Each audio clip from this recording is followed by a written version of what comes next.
alcohol, drugs, sex, or any other things that prohibit people from fulfilling their God ordained destiny.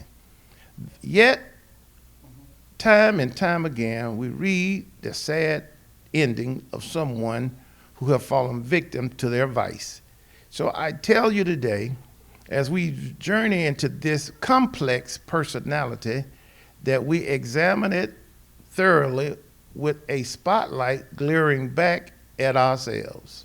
Because we now see that inside of all of us is an eagerness to explore, an eagerness to see if God really with me on this journey. So, as I said, Genesis 32, um, because of time, I'm going to jump in, and I feel kind of funny where I'm going to start. I'm going to start at verse 24.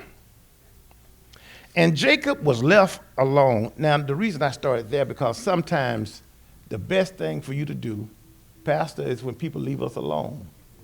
You never grow in the spotlight. You never build up when eyes are glaring. Anytime you're going to do something, you got to do it in silence. Do it a step away from the spotlight for a moment to get yourself together. Anytime you want to do a makeover or a remake, you need to do it outside of the glaring eyes of spectators. So when people leave you alone, sometimes you feel isolated and abandoned, but really, Miss Eleanor, that's the best thing they could have done for you. And when they leave you alone and take their eyes off of you, you ever notice that people don't grow in your presence? But they are away for a minute and they come back around and you see them and they look altogether different. I got a grandson that lives with me and I missed him for about a month. And I was looking down at him when he left home and I was looking up at him when he came back. And it was less than 30 days. He had a growth spurt. He used to tell me all the time, I'm hurting. I said, what's wrong with you? I'm just in my joints. And I was like, oh, I know what that is. You'll be experiencing growing pain. I didn't know it was going to be such growth. But he hit 6'2", then 6'3". And I said, man, what a difference a day make. And I seen other people. I had an experience where we had a guy that was practicing piano, and everybody was laughing at his practice and watching him as he fumbled and stumbled.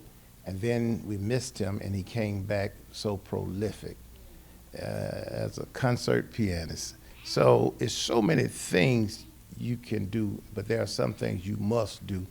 When you want to get yourself together and rebuild your life and go into your God-ordained calling, even when you seek sobriety or a stableness of mind, you got to get away from folk and get to a place where God can deal with you.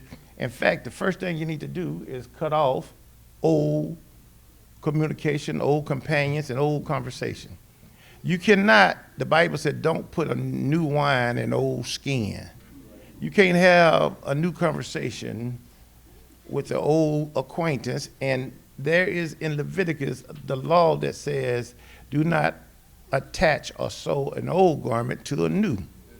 And that's what a lot of us, we try to mix our past with our future when God is giving you a new beginning.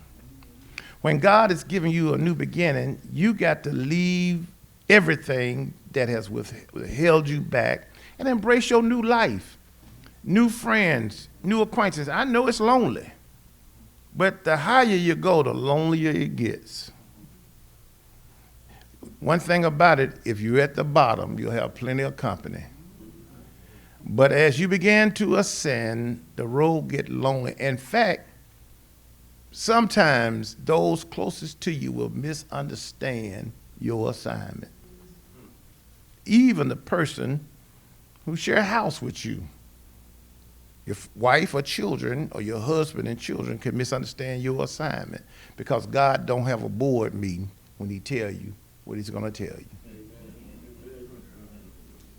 Sometimes people want a corporate meeting where they can veto the vote, When they realize there's no vote, you got to do what God tell you regardless, whether they approve or not. And once you set in your mind, I'm going to do it whether you're with me or not, people will eventually come on board. But at first, people will sit back and say, well, I don't think that's of God. I don't think you heard God right. But if that's what they say, it's nothing new. People have always felt that way. But you prove them wrong by what you accomplish, not by what you say. So your actions speak volumes about your calling. Let your words be few and let your action be great. Let your actions speak for you. If you will do your diligence to prepare yourself, I said this many times, I say this to first-year seminary students, some men prepare sermons, I urge you to prepare yourself. You are the vessel that God will use. Now, if you're sick and tired of your living situation or your living condition and you want to do something, then I want you to know sitting and talking about it won't change it. Philosophizing about it won't change it. Gossiping about it won't change it. Lamenting over it won't change it. It takes immediate and permanent action to bring change. And what that simply means is, as the wise man was instructed by the angel after seeing the boy Jesus who will birth, and they left, he said, take another route. Don't go back the way you came. And I'm telling you, if the way you came always leads you to the wrong place, then you need to take another route. It leads you to sin. It leads you to depression. It leads you to anger. It leads you to trouble. It leads you to violence, or it leads you to getting arrested. Take another trip. Take another route. Even if you have to do like that old blues singer say, I take the back street and cry. I called a lady who had purchased a car, and I said, some of the things that you need are still here. If you meet me at my house, I'll give them to you. She said, okay. And it was about an hour. I said, hey, that was a 15-minute drive. She said, I took the back street. I said, why did you do that? She said, because I don't have tags. I said, why would you not do that? I said, I gave you the paperwork. So she didn't get none of the things necessary to drive free. And I said, I couldn't drive like that. I don't like looking over my shoulder. I was younger growing up, and I don't care if we had tag, title, and license. We still looked out for the police because in the 70s, black was a curious sign. But now, if you're riding illegal, you can wave at the police. And if he wave at you, if you so desire, you don't even have to say, I don't feel like speaking today. As time persists and time went on, I learned that you got to face life forward. And you got to face life with an anticipation of success and no apprehension. A lot of times we face life with a lot of apprehension. There's a reason why folks pick you to be in their circle, and there should be a reason why you pick folks to be in your circle. Everyone shouldn't be your friend simply because they want to be your friend. They need to qualify. Do you qualify to be my friend? Or do you qualify for the blessing you desire? A lot of folk want a blessing, but you don't qualify for it. That's why every woman wants a good husband, every man wants a pretty wife. Nowadays, they want a wife with a lot of money, but but people want something different than what they get, but they're not willing to pay the price. And people will modify their behavior long enough to get what they want, then the true self bleed out. When it's so much better, just live in your truth. Be what you say. If you nasty, be nasty and reap the harvest of nasty. And if you're nice, be nice and reap the harvest of nice. People who are fruitless, they will get with someone else so that they can live off their harvest because they know that they can't produce a harvest. But if you're the Abraham of your family, then you will always be the one that the blessings reside with, no matter what anybody say. But what you cannot do, you cannot fall back into negative habits that will rob you. You're too old, been too long in this to keep making the same mistakes. And one thing about it, repetitive actions. Break habits. Break habits by doing something different.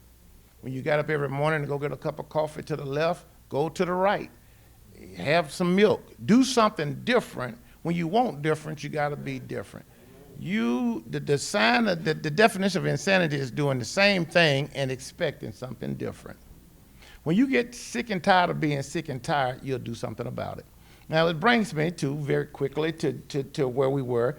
And Jacob was left alone, and there wrestled a man with him until the breaking of the dawn. Now, that's a lot within that verse. Inside that verse, it's a time duration. It said, first it said he was left alone, and then secondly it said then he wrestled with a man, which means that the angel, Quisha, could not come and have a visitation as long as he had company. Sometimes God cannot show you the manifestation he wants to, can't bless you, while you're sitting around having a carnal conversation with some disinterested people.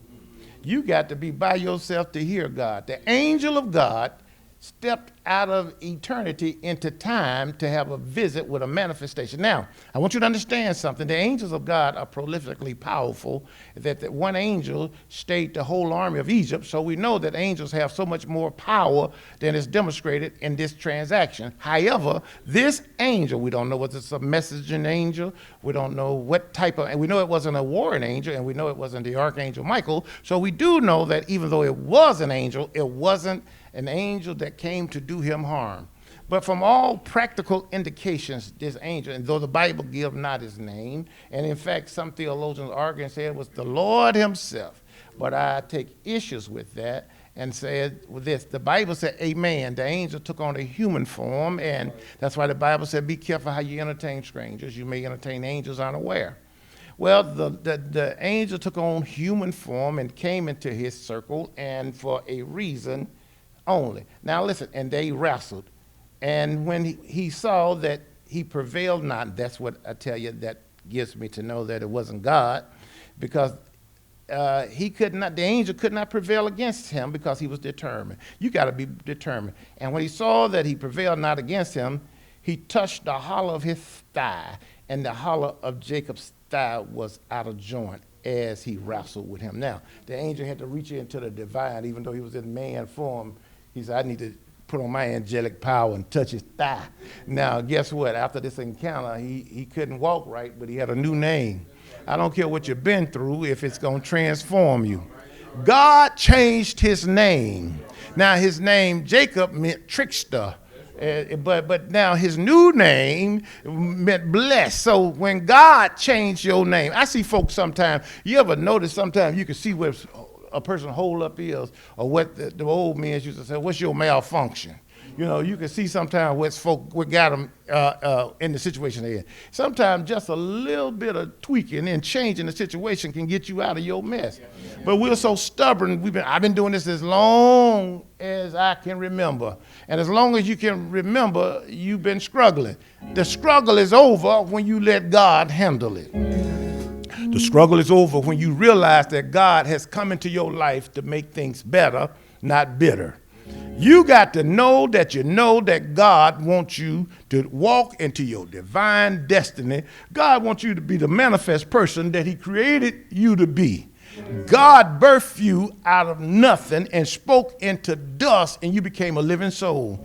You are the descendant of God. God made you. God did not make you to be a slave to carnal passion or to sin.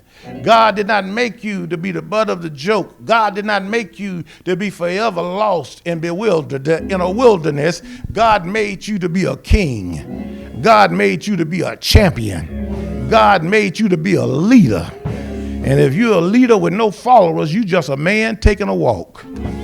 You got to know how to put yourself together and do what God has called you to do in this season.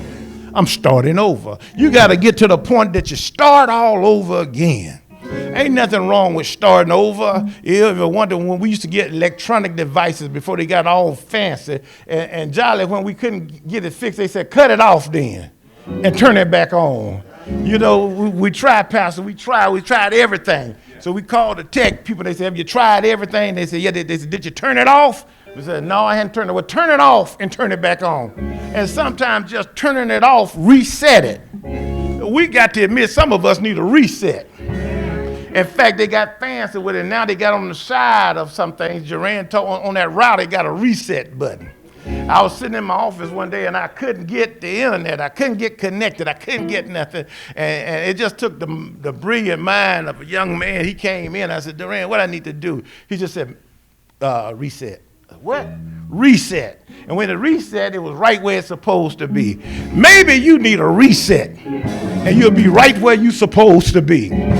You've been fighting and falling. You've been broke, busted, and disgusted. You've been crying, but maybe you need a reset. The reset put everything back. And in fact, they got a mode on your phone that said put it back to the factory setting.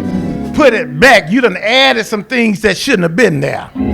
You done downloaded some things that shouldn't have been downloaded. You done uploaded some things that should have never been there. So now reset it to the factory setting. If you need anything, you need to be reset to the factory setting. God wants you just like you were before you got hit. God wants you before you got divorced or before you got bitter.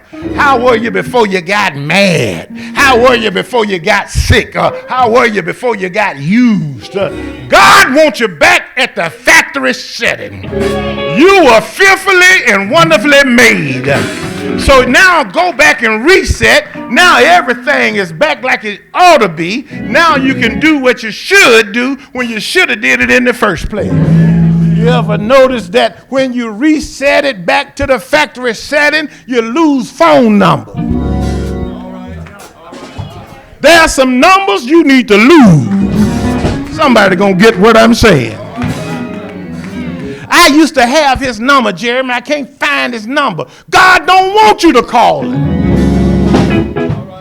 You give folks so much control over your life, they call you. You ruined my day. You ruined my whole day. I was doing fine. That's too much control in the enemy's hand. I found the most successful people in the world is folks who get delivered from folk. It's a wonderful thing when you get delivered from drug and alcohol. It's a wonderful thing when you get delivered from sexual addiction. It's a wonderful thing when you get delivered from crime. But your greatest deliverance is when you get delivered from you. No one has robbed you like you. You know, I've been out with some folks that don't have those issues, and I promise you, it's refreshing.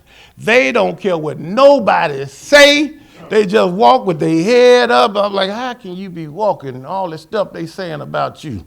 But I don't say it because I know that that's a bravery I don't possess. Because they don't care. But man, they got you all on the internet. They talking about you. You looking at them like, I don't care. And you know what I thought about? When we got to the theater, there was still 30,000 people that are seeing. Everybody don't get up. Everybody don't make it. We all start the same, but we don't end up the same. When you want something bad enough, you got to let something go. How long will you hold on to the bitterness of your past? How long will you keep repeating the same circle of despair? How long will you be broke, busted, and disgusted? You need to do something different. Let me tell you something. You ever hear somebody say it's a game changer? Well, I tell you, there's some things that are a game changer. This was a game changer. Encountering the angel was a game changer. Now, you got to realize that there are some metamorphoses. There are some transformation when God intervened in your life. Now, he wasn't the way he was, Pip, before he encountered God. I know y'all say, well, you walk different. Yeah, he walked different, but he got a new name. Miss Illinois says his thigh was out of joint. So he was a cripple now, but he's wealthy enough now that he can ride where he need to go. That's right. The angel touched him in the hollow of his thigh and knocked it out of joint, and now he got to walk with a limp, but he limped to success. I'd rather limp to success than run to failure. You ought to ask yourself a question. Why am I here? Why am I here? Why am I here? I'm not talking about in this earth. I'm not talking about in this city, but I'm talking about in your situation. Why am I here? Jesus had 12 disciples, but he took 2 up to the mountain. The Bible said the mountain of transfiguration. And Jesus had a conversation with them, but it was brief. But they saw the illumination of Jesus in the patriarchs. And that's when they caught it and they nudged each other. Is it good that we be here? And then Peter said, let's build a memorial. See, he didn't say, well, you know, we bad boys. We here with Jesus. We just like Moses. No. They understood. He made this illumination take place. That's right. It's him. And in fact, it didn't take long to figure out that they were just reflections of his glory. Amen. And it was a transferring of the mantle. Jesus made it clear, all power is given to me, both in heaven and in earth. And they were just supportive players in the game of life. Jesus, it's all about Jesus. That's when Peter realized the full magnitude of who Jesus was. And he said, is it good that we be here? Let's build a memorial. Sometimes people with you and they traveling, but they factor themselves too important to the equation. I never lost sight, Melvin, of why I was in California and who got me there. I never lost sight of who paid for it. And I took it as God wanted me to see something, and the bishop just paid for it. Because when I was in Alabama, you know, a lot of folk, let me tell you something. Folk can put a lid on your life. A lid means you can't go no higher than the lid. And every now God will let somebody come along and take the lid off. And when God lets somebody take the lid off, you got to fly to your unlimited potential. And don't look back at where you used to be, or as I said, if you do not get entangled with the yoke of the past. Don't stay where you were when you're going where you're going. You know what? When I lived in my apartment, I had an apartment mindset. The worst thing you could do is move in a house with an apartment mindset. In the apartment, they cut the grass. In the apartment, you nail a hole in the wall, they come fix it. In the apartment, maintenance show up. In the apartment, you can call and complain. But when you buy a house, it's you. I sure wish somebody cut this grass. Just hold on, the city will cut it for you. Well, I wish somebody fixed this. The city will fix it. Let me tell you something. You find out things about owning that renting will never teach you. But if you got a rent mentality, you can't take a rent mentality to an owner situation. There's a beauty in renting if you understand it, and because you could just say, call them folk. You know, that's what I like about when you out somewhere in another city and you have a problem, you staying in a nice 5-star hotel, call somebody. Say, hey, y'all need to get up here. I'm from Talladega, and you know Talladega had a Talladega 500. They got a wall up. When the car pull off the track, they make a pit stop, and they get new tires, new fuel. Some of y'all need to take a pit stop. Everybody know your journey done got raggedy. You're looking tattered. You're looking beat. You're looking worn. And in fact, you trying to share with somebody else, and you don't have enough for your journey. I don't hear nobody. When you don't have enough for your journey, please don't try to share with somebody else. If you ever flown, you know the first thing they tell you, the flight attendant tell you is, if we, in the occurrence of some unpleasant events, a mask will fall. Please do not try to assist your loved ones before you assist yourself. When the mask fall down, they say, firmly place the mask on your face first. Then take care of your loved ones. And I'm going to tell you, that's a lesson in life. Before you try to deliver somebody else, deliver yourself. Before you try to bless somebody else, bless yourself. Before you try to get somebody else up out of poverty, you get out of it. Before you try to get the curse off somebody else, get the curse off you. Get the monkey off your back.